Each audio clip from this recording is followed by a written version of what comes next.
오늘 하나님께서 우리에게 주시는 말씀은 구약 성경 시편 42편 1절에서 11절까지 말씀이 되겠습니다. 시편 42편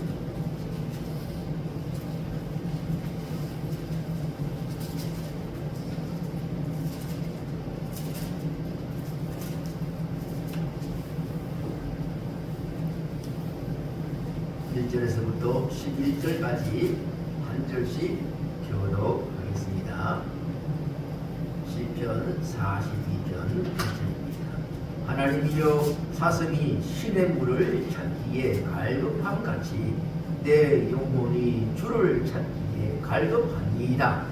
내 영혼이 하나님 곧 살아계시는 하나님을 갈망하니 내가 사람들이 종일 내게 하는 말이 네 하나님이 어디 있느냐 하오니 내 눈물이 주야로 내 음식이 되었도다.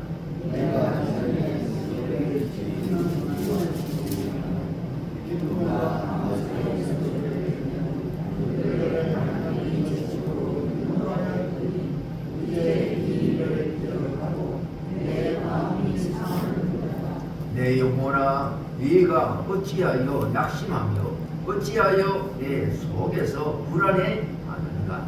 너는 하나님께 소망을 두라. 그가 나타나 도우심으로 말미암아 내가 여전히 찬송하리로다. 내 하나님이여 내 영혼이 내 속에서 낙심하며 내가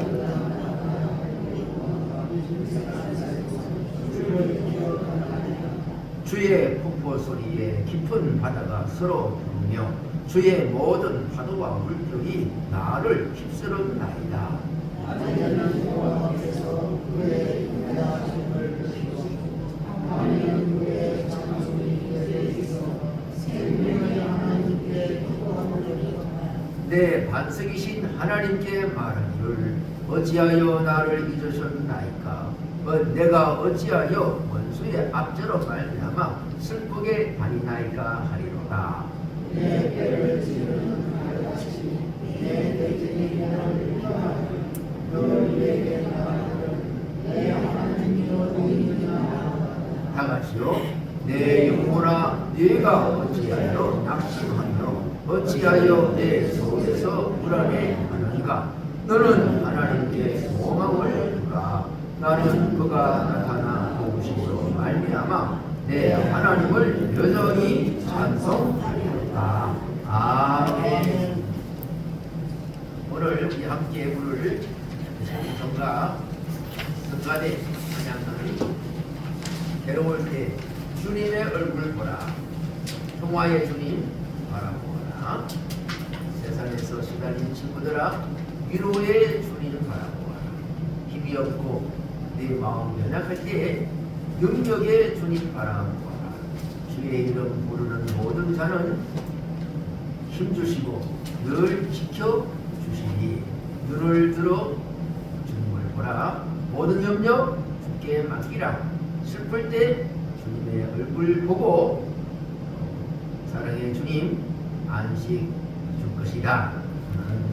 시편 55편 22절에 있는 말씀을 중심으로 이 가사를 만들었습니다.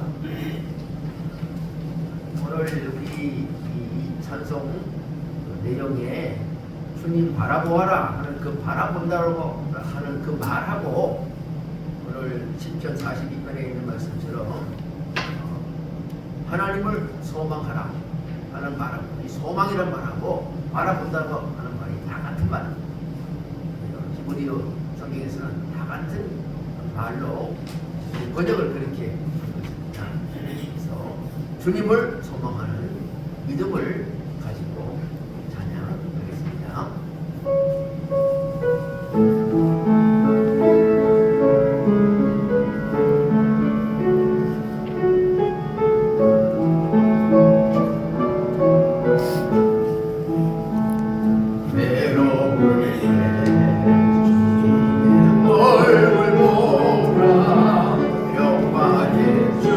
주님 바라보아라.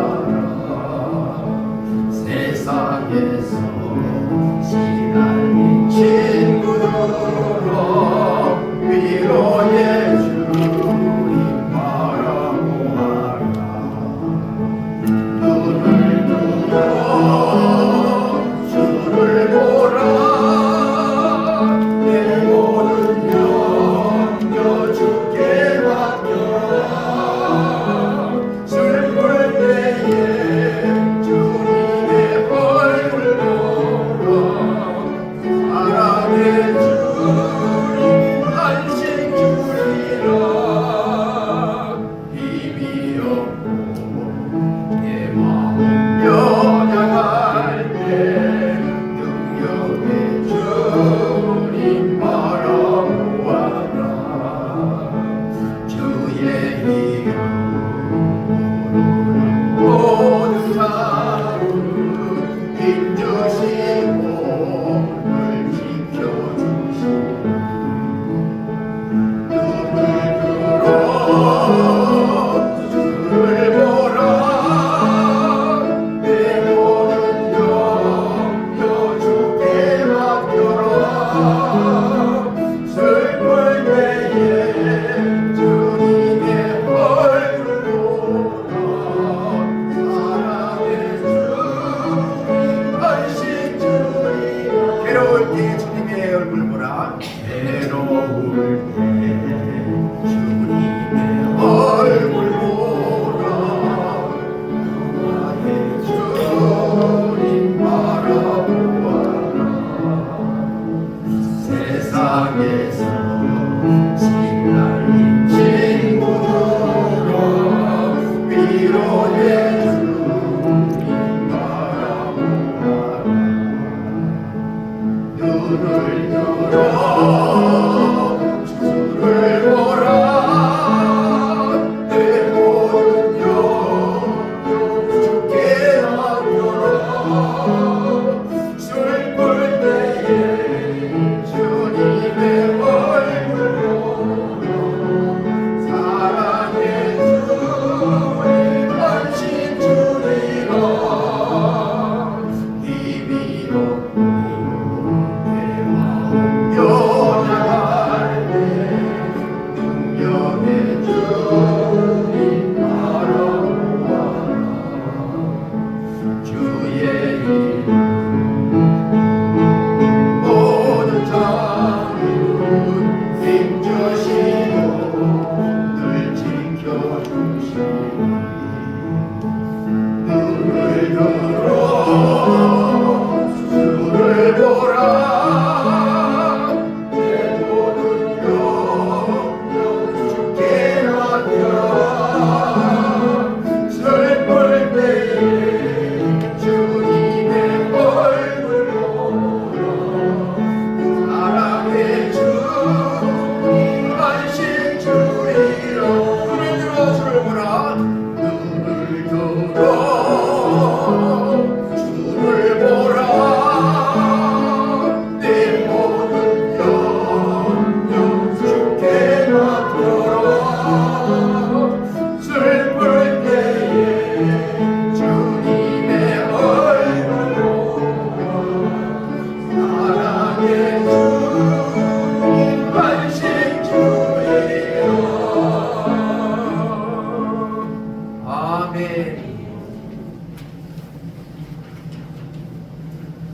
성경에서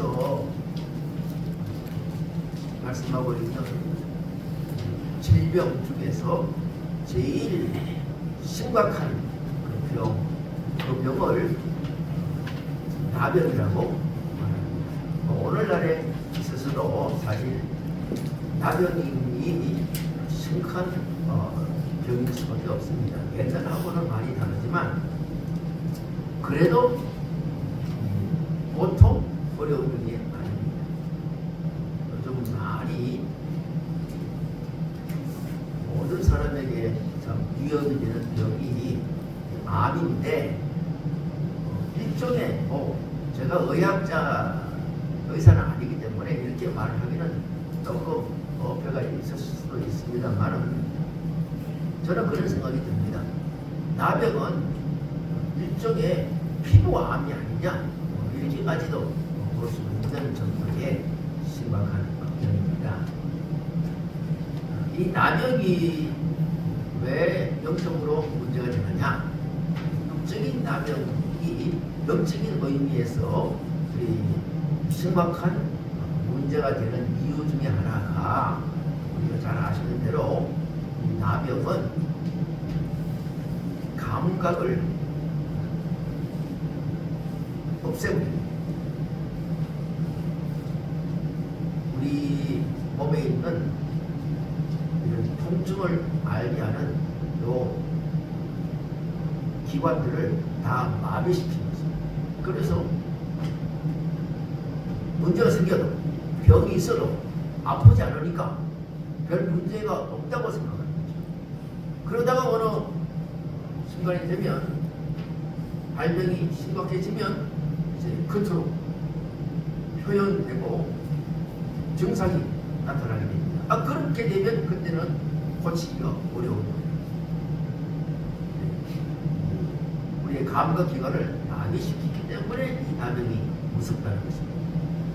에베소서에서도 그런 말씀을 하십니다. 우리가 영적으로 하나님과 우리 사이에 격차가 있고 떨어져 있고 간격이 있고 점점 멀어지는 하나님과 대면대면하고 소원해지는 그런 상태가 시작되었음에도 불구하고 감각이 못 이어져서 영적 감각이 못 이어져서 그걸 모른다는 거예요. 그게 심각한 영적인 문제라고 에베소서에서는 말씀하고 있습니다. 그래서 에베소서에서 그런 말씀하시면서 하는 그 다음에 이어서 나오는 말이 술 취하지 말라, 성령의 충만함을 받으라, 그렇게 말씀하고 있습니다. 그 왜 감각이 무뎌진 그 내용과 이 술 취하지 말라, 성령 충만하라고 하는 말하고 같이 이어져 나오냐 하면 감각이 무뎌진다고 하는 그 증상 중에 하나가 바로 술 취한 증상과 같기 때문입니다. 여러분 잘 아시듯이 술을 드시면 이게 이제 우리의 이성을 소위 마비시키는 거죠. 술김에 넘어져도 아픈 걸 모르는 거예요. 또 방향 감각을 잃어버리는 거죠.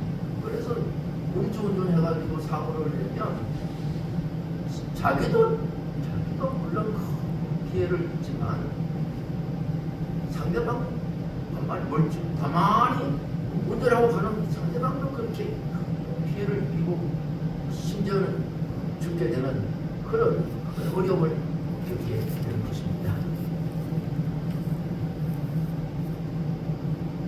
왜 이 남역이 이렇게 감각을 마비시키느냐, 그런 증상이 있느냐 하면 그 남역이라고 하는 말 안에 껍질이라고 하는 뜻이 있거든요. 비늘이라고 하는 뜻이 있어요. 비늘 혹은 껍질. 그래서 뱀의 껍질, 뱀의 비늘 뭐 이런 것처럼 비늘이 있고요. 그리고 이 말이 어디서 또 사용되느냐 하면 나병이라는 말은 사용되지 않았지만 이 비늘이라고 하는 말이 사용되는 심각한 중요한 그 구절은 사도 바울이 그 다메섹으로 예수님을 믿는 사람을 잡으러 가다가 예수님을 만났어요.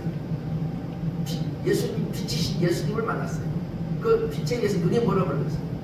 그리고 나중에 이제 주님께서 아나니아에게 말씀하셔서 아나니아가 다메섹에 있는 예수님의 제자 아나니아라고 하는 선지자가 사도 바울에게, 그때는 사울이었죠. 사울에게 가서 기도해 주라고 말씀하셔서 기도해 주고 난 다음에 뭐가 떨어졌다고요? 눈에서 비늘 같은 것이 떨어졌다.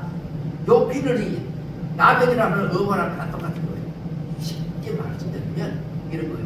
사도 바울이 무슨 병에 걸렸다? 눈에 나병이 걸렸다 하는 말하고 똑같은 거예요. 자, 이 감각이 무뎌졌다, 감각이 없다 라고 하는 말은 이렇게 또 말씀드릴 수가 있습니다.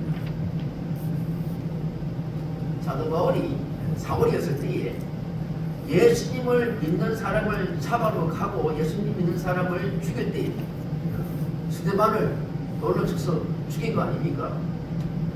그렇게 스데반을 죽일 때에 사도 바울 이전에 있었을 때의 사울, 그 사울은 이게 잘못됐다고 생각하지 않습니다.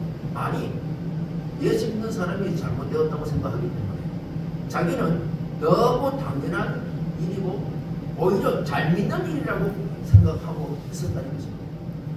이제 이 나병의 문제는 하나님과의 관계를 이리 떨어뜨리는 것 정도가 아니고 더욱 심각한 문제를 야기시킵니다. 그게 뭐냐면 자기는 지금 하나님 앞에서 잘못 살고 있는데도 잘못 살고 있지 않다고, 아니 잘못 살고 있는 것으로 생각하지 않는다는데 여기 문제가 있는 거예요. 이게 뭐 심각한 거예요. 이게. 자, 제가 뭐 저희 아버지에 대해서 몇 번 말씀드렸습니다만 이번에 내번 갔다 오니까 제 아버지가 연세가 지금 91살이신데 연세가 많으시니까 점점 모든 감각기관이 떨어져요. 게다가 연세가 많으시고 이렇게 여러 가지 생각하는 것들이 점점 연약해지시니까 참 어려움이 많이 있는데 그 중에 하나가 제일 어려운 것 중에 하나가 기억력을 잃어버려요. 기억력을 잃어버리면서 또 문제가 뭐냐면 이제는 은행 업무가 잘 안 되는 거예요. 그래서 한 달 수입이 있는데 그 수입에 대하여 적절하게 지출을 해야 되는데 그냥 통장에 있는 대로 있구나 하고 막 쓰는 거예요. 막 썼는데 뭐가 문제냐? 쓴 것까지는 문제가 없어요. 통장 안에 있는 것만 쓰는 거예요. 조금 남아있어요. 그런데 한 달 뒤에 뭐가 나와요? 카드 값이 이 생각을 못하는 거예요. 카드 값이 나온다는 걸 생각하고 그만큼 카드값이 얼마쯤 나오겠다 생각하고 그만큼 남겨둬야 되는데 이걸 안 남겨둬요. 그래서 제가 아버지 이제 재정을 저한테 넘기세요. 제가 알아서 관리해드리겠습니다. 그랬더니 저희 아버지 하신 말씀이 뭐라고요? 말씀하실게요. 아직까지 괜찮다. 괜찮다. 괜찮다. 그래서 제가 말씀 없이 그러면 아버지 그럼 한 달 그렇게 사시면서 혹시 이제 말경에 이제 카드값이 이제 청구될 때에 돈이 없으면 저한테 말씀하세요. 이러고 말하는데 자 보세요. 우리가 하나님과의 관계 속에서 나는 괜찮다고 생각하고 있지만 주님 보시기에 하나님께서 보시기에는 야 부족하다. 이게 이제 문제다. 그래 우리 구약성경에 느부갓네살 왕 아들 있었습니다. 그 벨사살 왕이 있었어요. 그 아들 왕이 아버지 때에 예루살렘 성전에서 가져온 기명을 모아둔 그 창고에서 하나님께 예배 드릴 때, 제사 드릴 때 쓰던 그 모든 그릇, 그릇을 다 가져 나와가지고 술 먹는 데 사용하는 거고 온갖 그 부인들하고 혹은 또 신하들하고 다 초청해가지고 그걸 가지고 술을 먹는데 그때 분벽에 역사를 기록하는 분벽에 무슨 글자를 손에 나타나서 하나님의 손에 나타나서 썼습니까? 매네매네 되기를 무바누시이다 이런 글자를 쓴 거예요. 그것도 처음에는 몰랐지요. 다니엘이 해석해가지고 알려줘서 알았지. 그 사람들은 무슨 뜻인지 모르는 거예요. 그래 벨사살 왕이 벌벌벌 떨면서 놀라하니까 그 어머니 왕후가 알려줍니다. 아버지 시대 때 있었던 이런 문제를 잘 해석한 다니엘을 불러오십시오. 그래 다니엘이 와가지고 해석을 해줘. 있지 않습니까? 그 뜻은 내가 하나님께서 너를 저울에 달아보니까 저울이 기울어졌다, 부족하다 하는 뜻이라. 그래 하나님께서 보실 때에 부족해지는데 불구하고 자기는 부족하다고 생각하지 않아요. 자기 국방은 든든하다고 생각하는 거예요. 자기의 그 왕권은 확고한 그 지시대 위에 서 있다고 생각을 했습니다. 그러나 하나님께서 오늘 밤에 너의 나라를 내가 폐지하겠다. 그 밤에 그 신하 부하의 반란에 의해 가지고 메데파사라고 하는 나라에 의해서 이 바벨론 제국이 무너집니다. 오늘 우리에게 있어서 우리에게 말씀하시 주시는 중요한 내용은 이 비늘이 문제예요. 내 눈을 가로막는 비늘. 이 비늘은 내가 모른다는 거예요. 내 마음을 덮고 있는 이 비늘을 모른다는 거예요. 그래서 이런 비늘 때문에 하나님과 나 사이에 간격이 점점 멀어지고 감사와 기쁨과 그리고 충성과 그리고 하나님께 대한 열정과 우리 이웃 영혼에 대한 이런 안타까운 사랑의 마음, 긍휼한 마음이 점점점 식어지는 거예요. 육적으로는 아무 문제가 없습니다. 육적으로는 종교도 받을 수 있고 건강도 할 수 있고 혹은 또 어떤 문제가 전혀 없을 수가 있습니다. 그럼에도 불구하고 하나님과의 관계는 점점 소원해지는 거예요. 이 소원해진다고 하는 것은 또 이렇게 말씀드릴 수 있습니다. 특별하게 교회를 안 나간다 이런 의미가 아닙니다. 무감각하게 됩니다.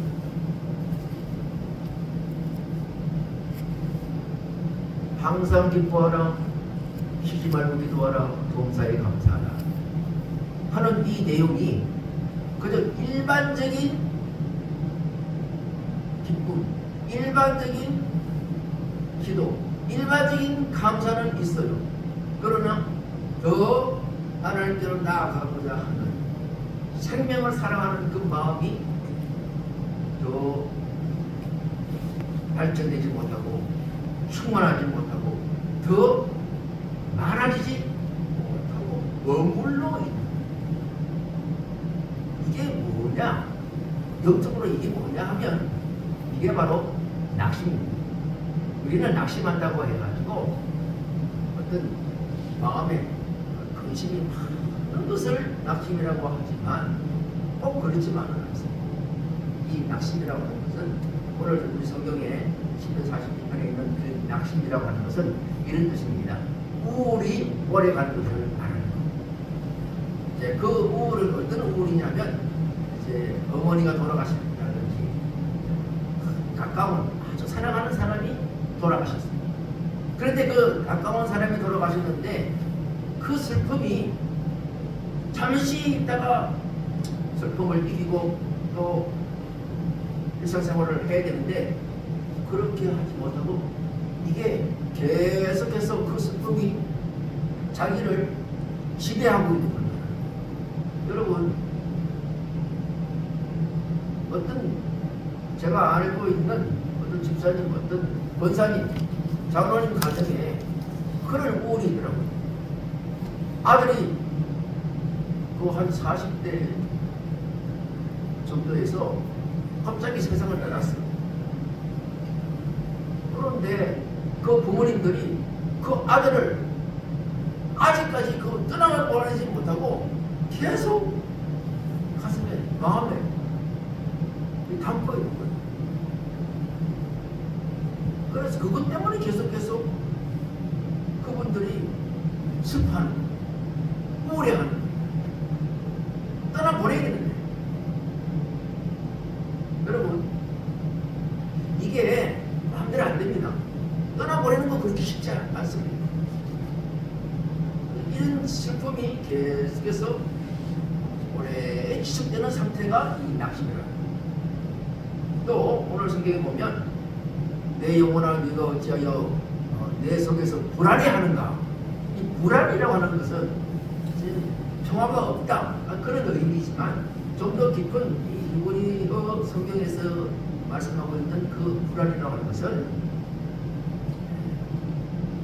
화내는 것, 화내고 다투고 욕하고 혹은 또 소리 지르고 이런 것을 의미합니다.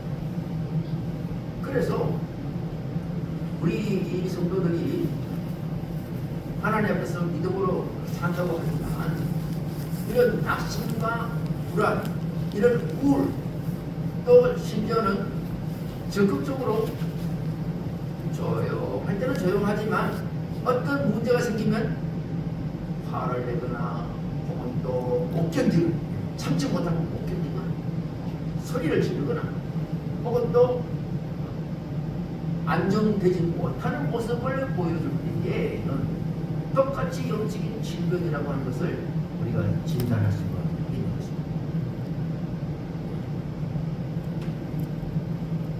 오늘 우리 성도들의 영적 진단을 스스로 해야 됩니다. 스스로.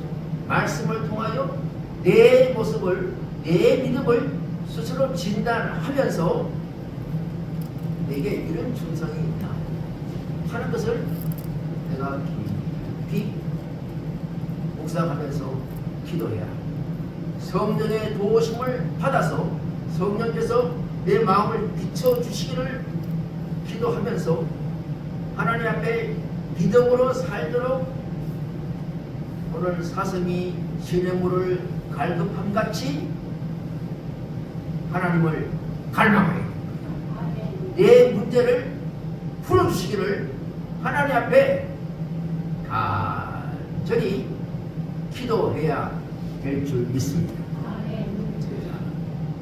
이렇게 간절히 기도하는데도 불구하고 그 기도가 금방 응답되느냐? 그렇지 않습니다. 응답되지 않습니다. 이상 하나님 잘못했습니다 하면 바로 응답해가지고 용서한다 하는 말씀을 주시고 그리고 병을 고쳐주시거나 혹은 또 바로 빛을 비춰주시면 얼마나 좋겠어요. 그런데 그게 잘 안 되는 거예요. 그렇게 응답이 안 되는 거예요. 그 응답이 안 되니까 이 응답 안 되는 이 시간이 점점 하루, 이틀, 3일 혹은 한 달, 2달 이렇게 갈 때에 믿음이 떨어지는 거예요. 내 기도는 하나님 응답 안 하시네. 하나님께서 안 계신가? 오늘 성경에서도 그렇게 시편 기자가 그렇게 말하고 있습니다. 하나님이 안 계신 것 같다는 느낌을 자꾸 받는 거예요. 왜 그러냐면 그 믿음의 친구들이 그런 소리를 자꾸 하는 거예요. 야, 하나님이 계시면 네가 왜 이렇게 고통받느냐? 하나님이 살아계시면 왜 이렇게 너 어렵게 사느냐? 이런 식으로 자꾸 칼같이 찌르는 거예요. 비수같이 찌르는 거예요. 그러니까 막 흔들리는 거예요. 여러분, 왜 우리의 기도가 바로 응답되지 않느냐? 많은 이유가 있습니다만은 그 이유 중에 하나는 뭐 때문이라고요? 뭐가 덮였다고요? 비늘이. 요 비늘이 안 벗겨지는 거예요. 언제 벗겨지느냐? 예수 그리스도의 강력한 그 은혜의 빛이, 능력의 빛이, 성령의 빛이 내 눈을 강타해가지고 내 눈이 멀어버렸을 때에 그때서야 이제 벗겨지는 거예요. 그런데 빛이 비치더라도 이 껍질, 이 비늘이 너무 두꺼우면 그거는 이게 빛이 안 들어옵니다. 요즘은 그런 커튼을 잘 안 하지만 옛날에 민방위 훈련할 때에 빛이 실려나가면 안 된다고 해가지고 창문에 커튼, 두꺼운 커튼을 다 달았습니다. 여러분 기억하시죠? 지금은 그거 없어요. 지금은 추워가지고 창문에 다른 그런 두꺼운 커튼이 있을지 몰라도 빛이 들어오지 못하게 하는 그런 그 막은 커튼은 요즘은 거의 안 하더라고요. 두꺼운 커튼으로 닫아놓으면 빛이 안 들어오고 아무리 밝은 빛을 쏘아도 빛이 못 들어오는 거예요. 그것 때문에 그만큼 여러분 하나님의 응답이 더디다, 하나님의 응답이 잘 안 온다 라고 하는 것은 하나님이 우리를 미워해가지고 난 모르겠다 네 알아서 해라 그런 뜻이 아닙니다. 응답이 안 오면 안 올수록 뭐가 두껍다고요? 막이 가려진 이 피들이, 가려진 껍질이 이게 두껍기 때문에 못 들어옵니다. 주님은 그 막을, 그 비늘을 부서뜨리기를 원하시는 거예요. 그런데 아무리 부서뜨리고 싶어도, 하나님의 능력으로 부서뜨리고 싶어도 내가 그 하나님의 은혜의 능력을 사모하지 아니하면 그만큼 늦어집니다. 그래서 오늘 우리 성도들은 사슴이 신의 물을 사모한 같이, 사슴이 신의 물을 갈급한 같이 목말라야 된다.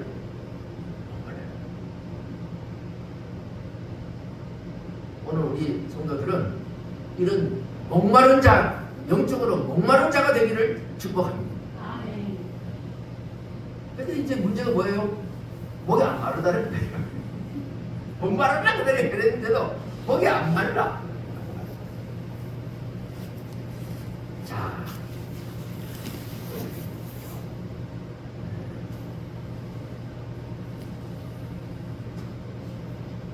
어디에 이제 목이 안 마를 수밖에 없느냐 하는 것을 잠깐 말씀드리겠습니다.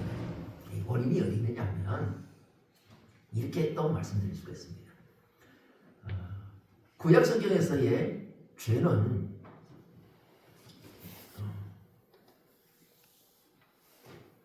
죄를 범해야 되는 거예요. 그러니까 죄를 범하면 죄인이야. 죄를 안 범하면 죄인이 아니에요. 죽이려고 그래도 안 죽이면 살인자가 아니에요. 이제 그게 구약 성경의 특징이에요. 그런데 신약으로 넘어와서는 예수님께서 그 구약의 말씀, 십계명에 있는 말씀, 이런 말씀들을 재해석한 거예요. 구약에서는 그렇게 했지만 신약에서 예수님께서 오시고 난 다음에 우리의 마음에 법을 새롭게 정해주셨어요. 구약은 믿어야지 믿는 거예요.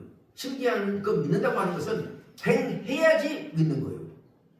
행하지 않으면 안 믿는 거예요. 그런데 신약에서는 행하지 않아도 믿음만 있으면 그것을 행함으로 인정해 주는 거예요. 그래서 하나님의 자녀가 되는 것은 뭘 행해가지고 착한 일을 행해가지고 구약에 있는 율법을 지켜가지고 하나님의 자녀가 되고 의인이 되는 게 아니라고 하는 거예요. 나를 위하여 십자가에 죽으신 나의 죄를 위하여 예수 그리스도를 믿기만 하면 하나님의 자녀가 되는 권세를 주신 것입니다.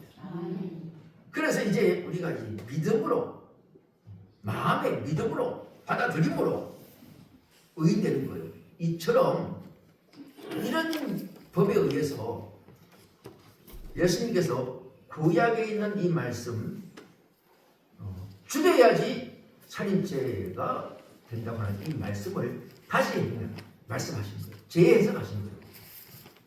마음에 살인을 하려고 하는 마음이 있으면 이미 죽인 거고 마찬가지다.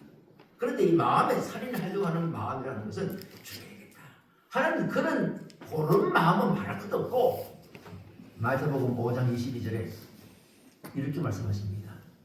형제에 대하여 노하는 자마다, 그리고 미련한 놈이라고, 라카라고 하는 말은 욕이거든요. 미련한 자라 하고 욕하는 거예요. 그 약하라고 하는 말은 머리가 비었다. 우리 식으로 말하면 골빈놈이다. 이렇게 말하는 것 자체가 벌써 이미 살인한 거예요. 노하는 것 살인한 거 마찬가지. 좀 미련한 놈 같이 하고 이렇게 인격을 딱 깎아내리는 그것도 이미 인격 살인이라고 하는 거예요. 살인죄에 다 포함되는 거예요. 왜 마음이 이미 그런 하나님이 원하시는 그런 상태의 마음이 아니기 때문에, 의인의 마음이 아니기 때문에 이게 다 죄라고 하는 거예요. 이 죄의 시작이라고 하는 거예요. 죄의 뿌리라고 하는 거예요. 자, 여기서 여러분 또 생각을 해야 됩니다. 우리가 흔히 그러면 난 노하지도 않고 욕하지도 않고 그리고 또 인격적인 머물감도 주지 않으면 되는 거 아니냐, 이렇게 생각을 할 수 있습니다. 아닙니다. 그 다음에 예수님께서 뭐라고 하시냐면 이런 내용들을 인격에 대한 마음의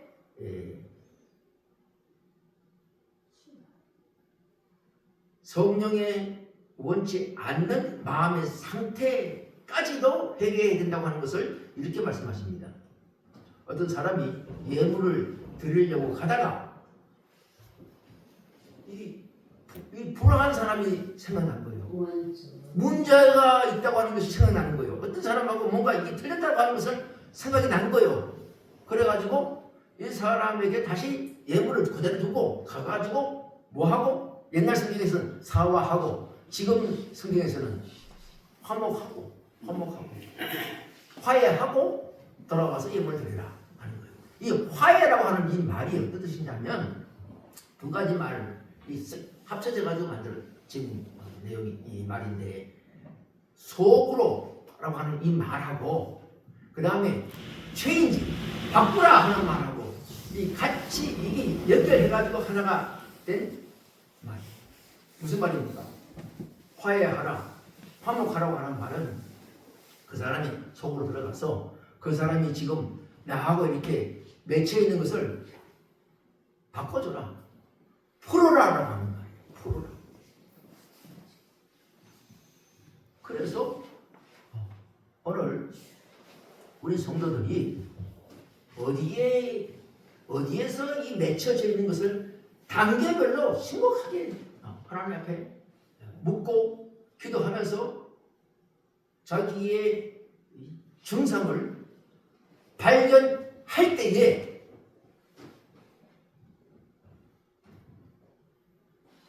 갈급한 심령이 될 줄 믿습니다. 어떤 사람은 욕하는데 문제가 있을 수 있어요. 아이고, 난 욕을 많이 하는데 욕 안 하게 해주십시오. 그렇게 해서 또 갈급한 심령이 될 수도 있고, 어떤 사람은 너하는 화를 자꾸 내.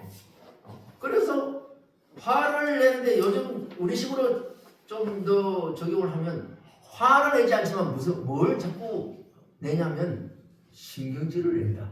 이것도 다 정상적이 않아요. 이게 하나님, 나 신경질 많이 내는데 하나님, 나 이거 좀 안 하게 해주십시오.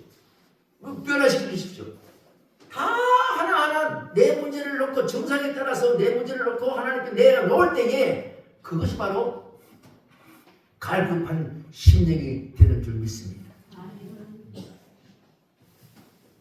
자, 여러분, 화목하라 하신 말씀처럼 욕을 안 하고 화도 안 내고 신경질은 부리지 않지만 혹시 나하고 이렇게 맺혀 있는 사람이 있으면 그것을 풀어줘야 되는 거예요. 그런데 이 풀어주는 거 못하는 사람은 하나님, 난 못 풀어주겠는데요. 난 도저히 안 됩니다. 난 못합니다. 그런데 하라고 하시니 하긴 해야 되겠는데 내 마음대로 못하는데 어떡합니까? 저희가 도와주옵소서 하고 기도할 때에 그 기도하는 심령이 바로 갈급한 심령입니다. 목마른 심령인 거예요. 한마디로 말씀드리면 이렇게 결론 내릴 수가 있습니다. 주님, 이 내 마음대로 못합니다. 말씀에 의해서 내게 깨닫게 해주시는 말씀은 있지만 그 말씀대로 순종할 수 없는 나의 이 연약한 모습을 용서하여 주시고, 주님, 내 마음을 변화시켜 주옵소서. 나의 이 부족한 것 주님께서 어루만져 주십시오. 주의 보혈의 피로 깨끗이 씻어 주옵소서. 이렇게 고백하는 것이 바로 갈급한 심령인 것입니다.